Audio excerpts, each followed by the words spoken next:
Hi everybody. So this is our candy roaster squash patch and we do what's called a lasagna bed for this. On the bottom of this pile, all the materials, the horse manure, the leaves, the grass, and the chicken manure breaks down and forms really great fertile soil.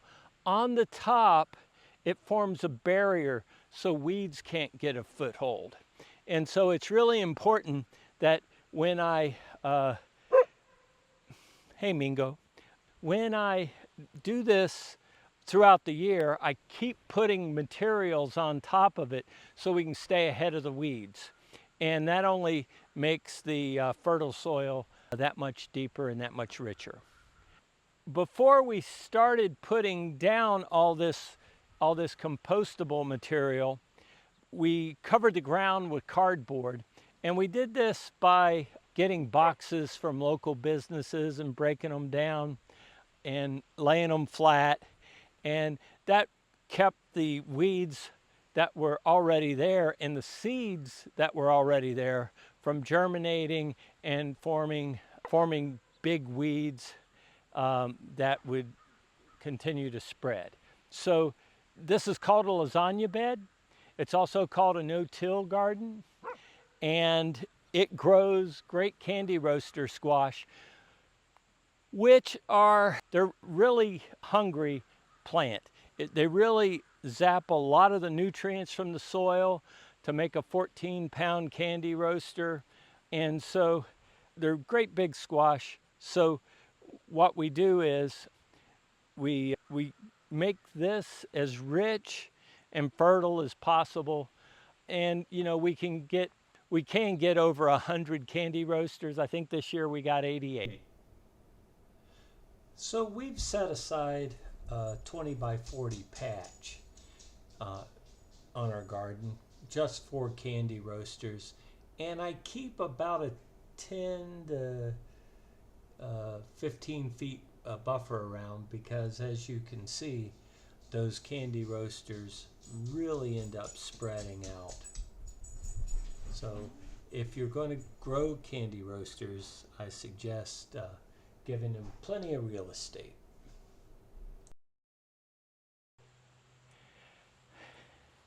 So the reason that this is often called a lasagna bed is because it's better to do everything in layers.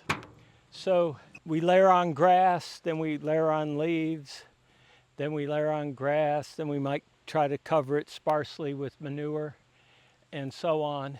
And so this is just the leaves that we got beneath the 2 walnut trees that I like to string a hammock between.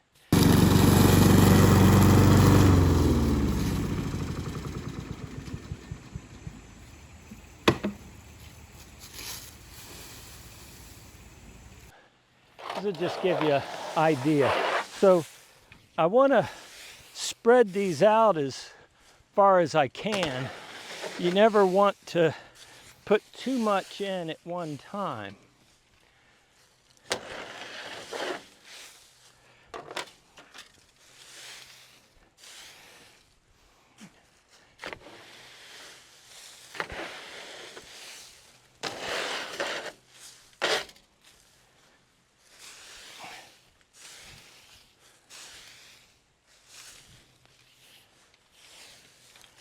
And you might notice that we have leaves scattered over here too. As the fall progresses, we'll have less and less of the grass and more leaves. So we're balancing our carbons and our nitrogens in that way. And this is what I'm raking here is actually where I cleaned out the chicken coop, and you can probably see some pine shavings in here, but most of what this is, at least by weight, is chicken manure. So, and that's how you do a lasagna bed. Thanks for listening.